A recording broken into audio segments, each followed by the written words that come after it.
Hello दोस्तों, नमस्कार। मैं नीरज सर आप सभी का आपके अपने यूट्यूब चैनल गुरु ज्ञान अड्डा बाय नीरज सर पर हार्दिक स्वागत करता हूं। और दोस्तों, खुश हो जाइए, एकदम चेहरे पर मुस्कान ले आइए एक प्यारी सी, क्योंकि आज हम पढ़ने वाले हैं राजस्थान का नवनिर्मित जिला डीग। भरतपुर संभाग के जो भी मेरे भाई हैं, डीग, कुमेर, नगर, कामा, कोसी, सीकरी, पहाड़ी, बहुत खुश हो जाइए सभी। हम आपके बारे में चर्चा करने वाले हैं, यानी कि डीग जिले के बारे में चर्चा करने वाले हैं। फटाफट से देख लेते हैं डीग जिले को। सामान्य जानकारी में हम देखेंगे इसका स्थापना कब, इसकी अधिसूचना जारी हुई, कैसे ये जिला बना, किस संभाग में ये आता है, या किन जिलों का पुनर्गठन करके इसे डी जिला बनाया गया। तो सामान्य परिचय में सबसे पहले हम देखेंगे जिला बनने की घोषणा। 17 मार्च 2023 को डीग को अलग से भरतपुर जिले से अलग जिला बनाकर जिला बनाने की घोषणा तत्कालीन मुख्यमंत्री अशोक गहलोत के द्वारा 17 मार्च 2023 को कर दी गई। 4 अगस्त 2023 को जो तत्कालीन मंत्रिमंडल था, तो भाई उसकी मंजूरी भी मिल गई। क्या? 4 अगस्त 2023 को किसकी भाई? तत्कालीन मंत्रिमंडल की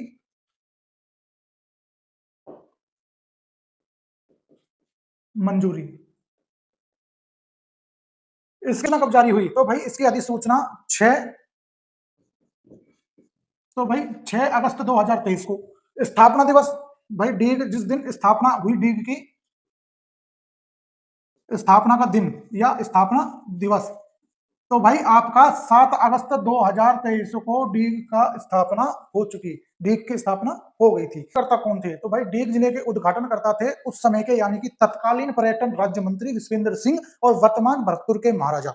ठीक है भाई, जाट महाराजा है।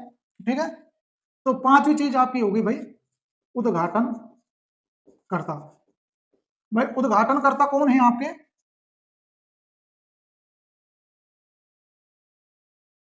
विश्वेंद्र सिंह, जो तत्कालीन राज्य पर्यटन मंत्री थे। और भाई भरतपुर के क्या हैं? वर्तमान राजा हैं। ठीक है, इसके बाद में अगली चीज दोस्तों, पहले कलेक्टर, फर्स्ट कलेक्टर शरद मेहरा। ब्रिजेश जोशी भाई आपके पहले एसपी, यानी कि पुलिस अधीक्षक। एसपी कौन?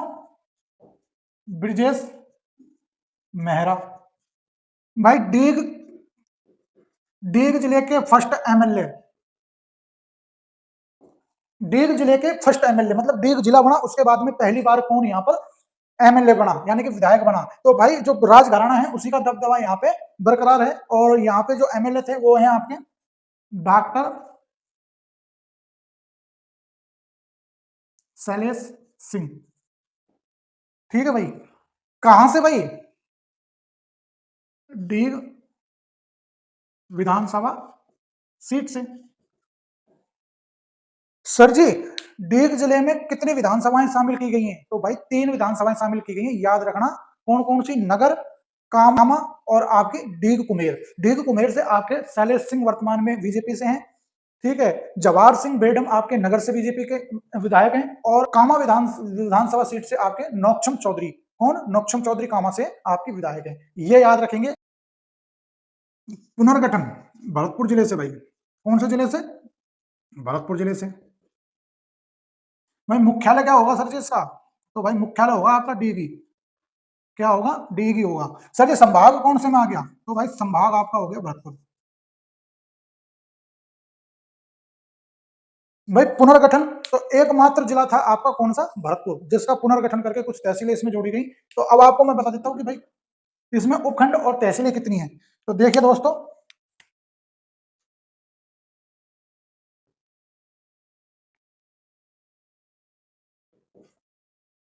भाई जब ये बन रहा था ना, डीग जिले की जब बनने की प्रक्रिया चालू थी, उस समय ये अफवाह उड़ने लगी थी कि भाई जो रड़ार जो तहसील है और कुमेर तहसील है, इन दोनों को वापस भरतपुर में मिला दिया जाएगा। लेकिन ऐसा नहीं हुआ। और बरार, क्योंकि विश्वेंद्र सिंह चाहते थे कि कुमेर और रड़ार दोनों कहां चल जाएं? डीग में चल जाएं, वो भरतपुर में चल जाएं वापस से। लेकिन ऐसा हुआ नहीं, क्योंकि अगर कुमेर और रड़ार अगर डीग में शामिल नहीं होते तो ये संपूर्ण जिला आज आपको देखने को नहीं मिलता।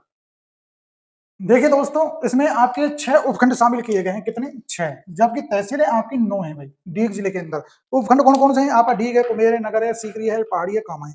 जबकि उपखंड जो आप तहसीलें जो हैं, वो हैं डीग, जूथर, कुमेर, ररे, नगर, सीकरी, पहाड़ी, कामा और जुरेरा।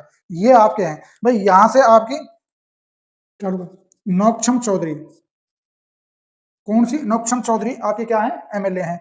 नगर से आपके हैं जवाहर सिंह बेडम। एक बेडम गांव है भाई, नगर के अंदर आता है, इसलिए इनको जवाहर सिंह बेडम इनका उपनाम है। और डीग और कुम्हेर, यहां से आपके कौन है? डॉक्टर शैलेश सिंह। तो ये 3 आपके एमएलए हैं वर्तमान में। अब इसके डीग जिले से लगने वाली सीमाओं की बात कर लेते हैं। तो देखिए, डीग जिले से जो सीमाएं लगती है ना भाई, वो तो आपको एक ट्रिक के माध्यम से मैं याद करने की ट्रिक बता देता हूँ। ट्रिक रहेगी भाई, हाँ, डीग का एक लड़का था, वो एक ऐसी मुसीबत में फंस गया कि उसको लगता था कि इस मुसीबत से अब हरि ही बचा सकते हैं। कौन बचा सकते हैं? अब हरि। यानी कि भाई, अब हरि का मतलब है अब हरि। तो देखिए भाई, डीग है ना, अपने दो पड़ोसी जिलों से सीमा साझा करता है। 2 पड़ोसी जिले कौन से हैं भाई? एक तो अलवर और दूसरा आपका भरतपुर। राज्य से क्या करता है भाई? अंतरराज्यीय सीमा साझा करता है। कौन सा? हरियाणा। तो वो लड़का बोला कि भाई अब तो हरि बचाएंगे, तो अब तो हरियाणा इसके साथ में टच हो गया। और यूपी, एक यूपी की थोड़ी सी सीमा लगती है, ज्यादा नहीं लगती, थोड़ी सी लगती है, लेकिन लगती तो है। तो अब हरि यूपी ऊपर, ऊपर वाला हरि बचाएगा भाई। कौन बचाएगा? ऊपर वाला हरि। अब हरि ऊपर, जो मेरे ऊपर हरि का आशीर्वाद है ना भाई, वो मुझे बचाएगा। उस लड़के, जो डीग का लड़का था, वो मुसीबत में फंस गया और उसने बोला सीमा याद रखने का, अब हरि ऊपर वाला। तो भाई ऊपर यानी कि यूपी, अप माने ऊपर। तो ऊपर वाला हरि जो बैठा है ना भाई, वो सबकी जान बचाता है। तो ऐसे अलवर, भरतपुर, ऐसे हरि और ऊपर वाला यूपी। योगी बाबा जय हो भाई। प्राचीन नाम की अगर बात करें ना, स्कंद पुराण है, उसमें उल्लेख मिलता है डीग का पुराना नाम क्या है? दीर्घापुर। क्या नाम बताया गया भाई उसमें स्कंद पुराण में? दीर्घापुर। ये इसका पुराना नाम बताया गया है भाई। इसकी स्थापना किसने करी थी? तो देखिए, डीग की स्थापना जाट शासक बदन सिंह ने डीग की नींव रखी थी भाई। तो आपको याद रखना है भाई, इसके संस्थापक तो बदन सिंह।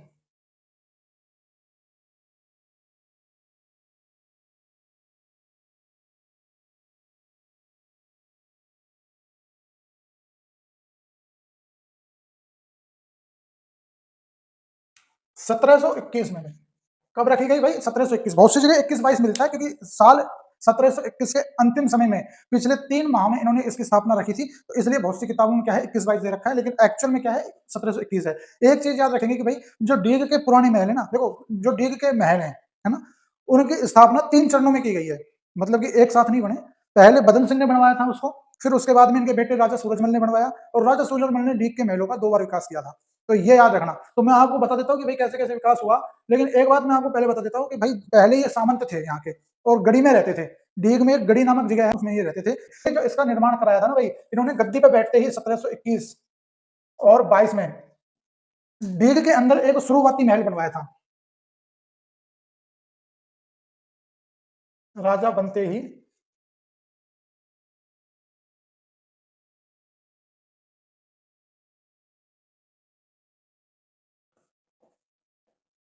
निर्मित किया भाई। ये इस किले का भाई पहला चरण था। दूसरा चरण भाई आपका 1730। राज उस समय भाई राजा नहीं होते थे, सूरजमल राजकुमार होते थे, तो राजकुमार सूरजमल द्वारा इस महल की किलेबंदी करवाई गई। पहली बार क्या करवाई गई है? किलेबंदी करवाई गई। डीग का किला और डीग के महल दोनों में भाई डिफरेंस है। सबसे पहले जो बनाया गया था ना भाई, वो डीग के महल बनाए गए थे, किला बाद में बनवाया गया था। बाद में किसने बनवाया था? है ना, सूरजमल, उनके द्वारा वो किला बनवाया गया। अगर आपसे पूछे कि डीग के महलों का निर्माता किसे कहा जाता है, तो शुरुआती निर्माता कहा जाएगा राजा बदन सिंह को। और डीग के महलों का पूर्णतः निर्माता कौन था? तो सूरजमल। डीग के किले का निर्माण किसने कराया? तो राजा सूरजमल ने। कंफ्यूज मत होना चीजों में। आपको तीसरा मैं चरण बता देता हूँ इसका। 1763 में भाई, जब दिल्ली विजय की थी ना राजा सूरजमल ने, दिल्ली विजय, दिल्ली विजय राजा सूरजमल के द्वारा।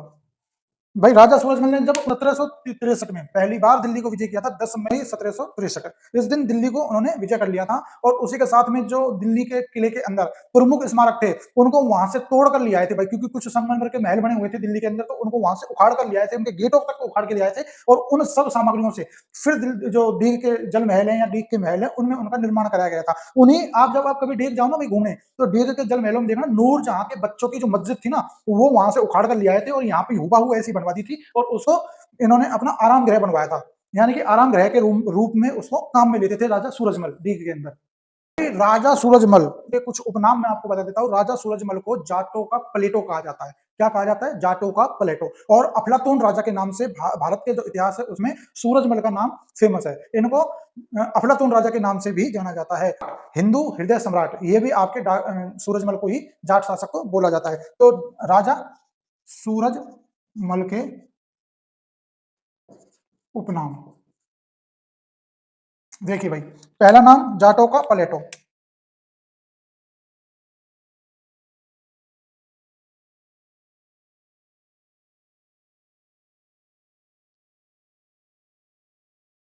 अफलातून राजा, भाई ये इस तरह के राजा थे। मतलब अफलातून क्यों कहा जाता है? एक आदमी को आप संज्ञा दे दो अफलातून। अफलातून का मतलब होता है कि ऐसा आदमी जिसको कोई टेंशन नहीं है यार, कुछ भी होता रहे यार, होता रहेगा यार, देखा जाएगा यार, कोई टेंशन नहीं है, चलो देखेंगे टाइम पे। तो इस तरह के राजा थे। इन्होंने पता है जब आपके 1763 में जब पहली बार दिल्ली का आक्रमण किया था ना, तो इनको इंतजार तो था मौके का कि भाई कब किया जाए। उस समय दिल्ली का जो शासक था, सेनापति, वो था सफदरजंग। तो सफदरजंग के टाइम में इन्होंने मौके की तलाश थी, तो इनको पता था मौका बहुत जल्दी हाथ लगेगा, क्योंकि अपने अपने ये अपने गुप्तचर लगा के रखते थे हर सीमाओं में राजा। तो जब इनके एक सैनिक ने, इनके एक मंत्री थे, उनका मेरे को नाम ध्यान नहीं आ रहा, उन्होंने इनसे जब चर्चा हो रही थी ना वो मीटिंग में, राजाओं की जो मीटिंग होती है उसमें, तो एक उन्होंने बोला था कि महाराज आप दिल्ली विजय की सोच रहे हो, दिल्ली विजय के बारे में रणनीति क्या बना रखी है वो तो बताओ। तो इन्होंने बड़ी सभा में बड़े अंदाज से कहा, अरे यार जो होगा ना देखा जाएगा, बिहार की कृपा से सब जीत जाएंगे हम। तो मतलब इनके कभी मतलब युद्ध इन्होंने बहुत सारे जीते, और इसको इसीलिए प्लेटो कहा जाता है कि जितने युद्ध लड़े उन सबको जीता। सबसे बड़ी खासियत भरतपुर रियासत की ये थी कि भाई पूरे विश्व में किलेबंदी के लिए फेमस है ये। क्या है? पूरे विश्व में किलेबंदी के लिए फेमस रियासत थी लोहागढ़। इसलिए भरतपुर के किले को लोहागढ़ कहा जाता है, यानी कि लोहे का गढ़ कहा जाता है। लोहे का गढ़ इसलिए नहीं कहा जाता कि भाई वो लोहे से बना हुआ था, नहीं, लोहे जैसी संभावनाओं से इन्होंने किलेबंदी कर रखी थी, यानी कि लोहे की तरह अटूट, क्योंकि इसको कभी कोई जीत ही नहीं पाया। इनकी रणनीति इतनी अच्छी थी किलेबंदी की कि कभी कोई राजा जीत ही नहीं पाया, चाहे वो मुगल हो और चाहे अंग्रेज हो। कुआरा किला, भरतपुर के समवर्ती जिला अलवर, अलवर में है बाला किला, बाला किले को ही क्या कहते हैं? कुआरा किला। उसकी भी यही तारीफ थी, तो उसको भी भाई उसको उसको जीतने की किसी ने कोशिश ही नहीं करी। क्यों? क्योंकि वहां पर कभी किसी ने आक्रमण ही नहीं किया। देखिए भाई, एक नाम और मेरे को, एक नाम और देखने को मिला, एक इतिहासकार हैं, उन्होंने इनका नाम पूर्व का बेफिक्री राजा भी बताया है। एक उपनाम बताया है राजा सूरजमल का, पूर्व का बेफिक्री राजा। क्योंकि पूर्व का बेफिक्री राजा इसलिए बोला जाता है क्योंकि आपको पता है कि पूर्वी राजस्थान का प्रवेश द्वार कौन कहलाता था? भरतपुर। इनसे पूर्वी राजस्थान का आने का मुख्य रास्ता होता था भरतपुर से। तो इसलिए बेफिक्री का मतलब इनको कभी कोई फिक्र ही नहीं थी अपने राज्य को लेके। आराम से जब युद्ध इनको पता लगता था कि युद्ध लड़ना है, बड़े मजे से लड़ते थे। यार युद्ध लड़ना है, चलो भाई चलो, खड़े होकर चल दिए, कोई तैयारी नहीं, कोई मतलब दिमाग की जो मेंटालिटी थी ये नहीं थी कि भाई युद्ध में जाना है, चलो ठीक है, सैनिक ने बताया, सेनापति ने बताया युद्ध करना है, चलो भाई चलो, लड़ाई करनी है, चलो भाई चलो। तो ये था। और हिंदू हृदय सम्राट, क्योंकि हिंदू हृदय सम्राट इनको इसलिए बोला जाता है क्योंकि इन्होंने मुगल जो शासक थे उनसे टक्कर लेते हुए इन्होंने अपने हिंदू धर्म को बचाए रखा। ये उस जमाने के एकमात्र हिंदू राजा थे। कौन से? आजाद।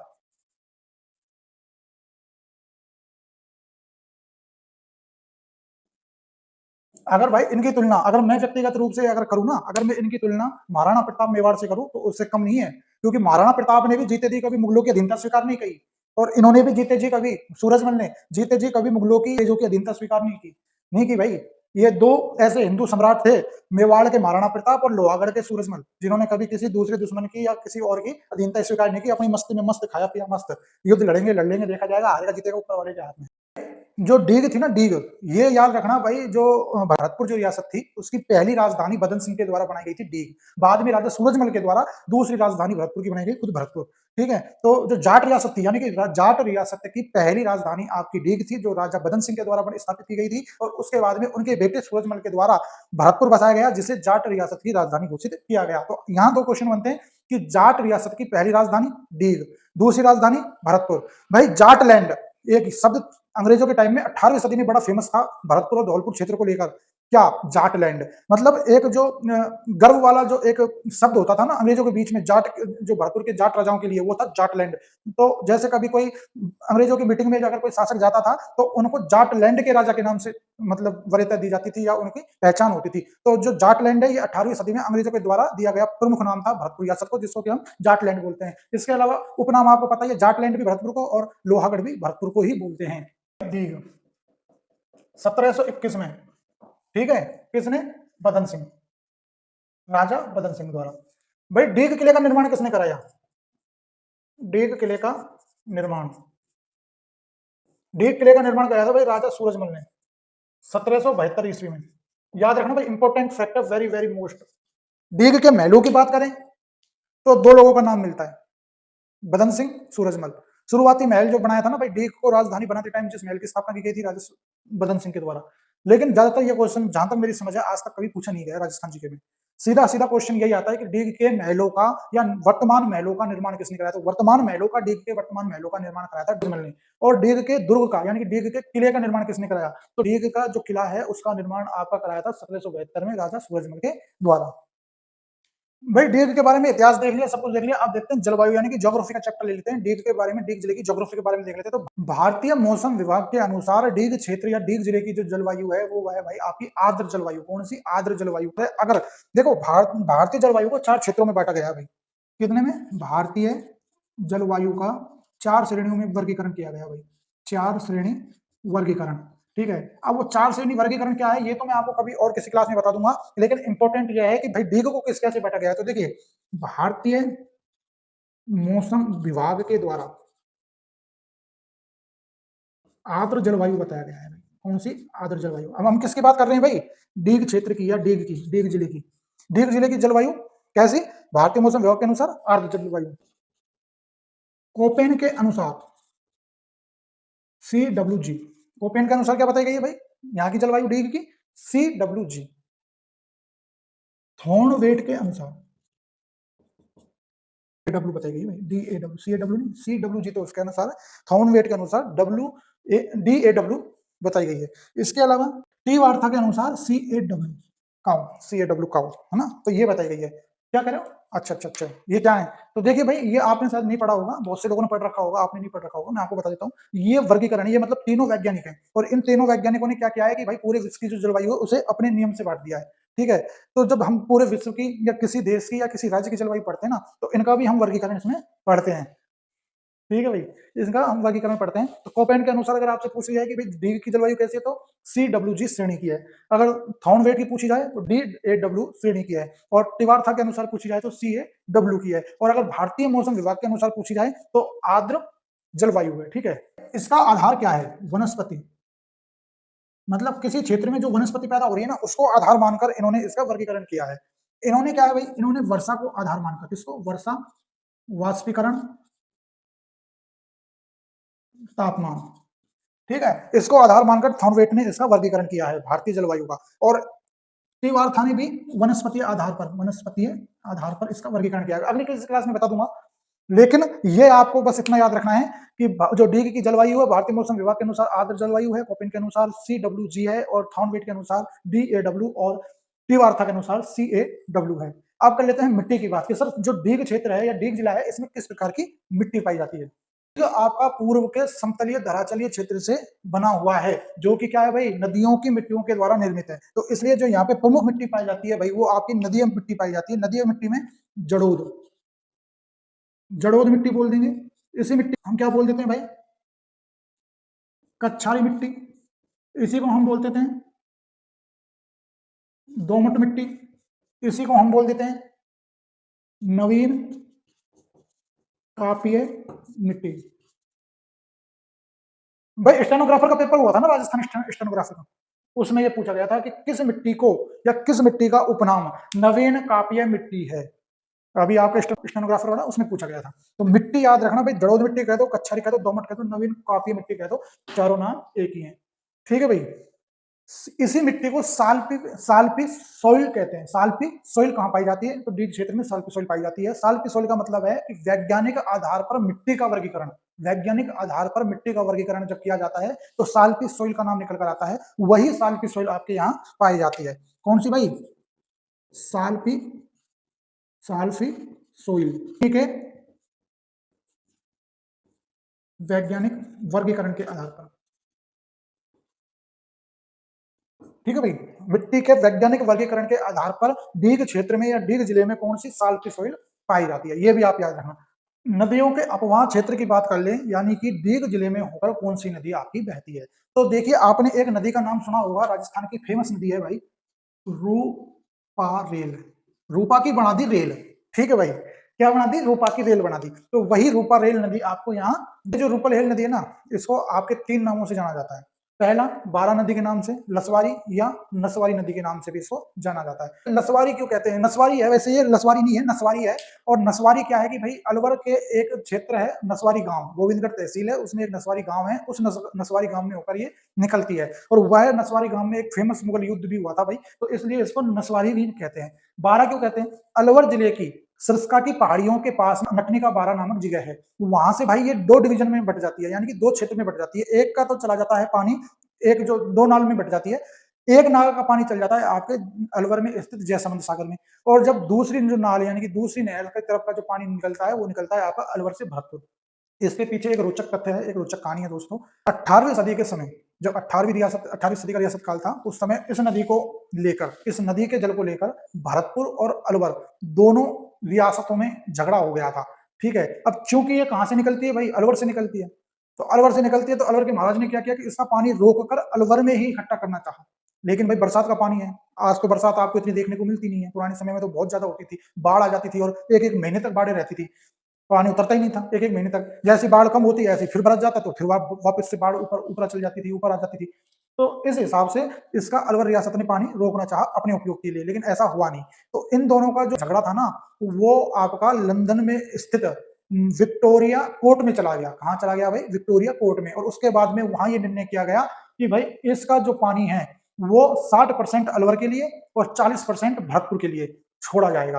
तब से फिर इसके बाद में इसके ऊपर सहमति बनी, 2 नाल बनाई गई। तो एक का पानी जाता है अलवर के जयसमंद सागर में और दूसरा जाता है आपका भरतपुर के लिए। रूपल हिल नदी राजस्थान की आंतरिक प्रवाह, आंतरिक अपवाह तंत्र की सबसे बड़ी नदी है भाई। ये फैक्ट याद रखना कि राजस्थान की आंतरिक अपवाह क्षेत्र की सबसे बड़ी नदी। हम क्यों पढ़ रहे हैं सर, इसमें इंपॉर्टेंट क्या है? तो भाई जो डीग के महलों का जो पानी की सप्लाई होती थी ना, डीग के महलों के पानी की सप्लाई वो इसी नदी से होती है। इसी नदी पर आपका सीकरी बांध बना हुआ है। कौन सा? सीकरी बांध, जो अब कहाँ आ गया है भाई? डीग जिले में। पहले भरतपुर जिले में था, अब डीग जिले में आ गया है। इसके अलावा मोती झील की बात करेंगे, मोती झील बांध भरतपुर में ही है, इसमें कोई परिवर्तन नहीं हुआ। परिवर्तन किसमें हुआ है दोस्तों?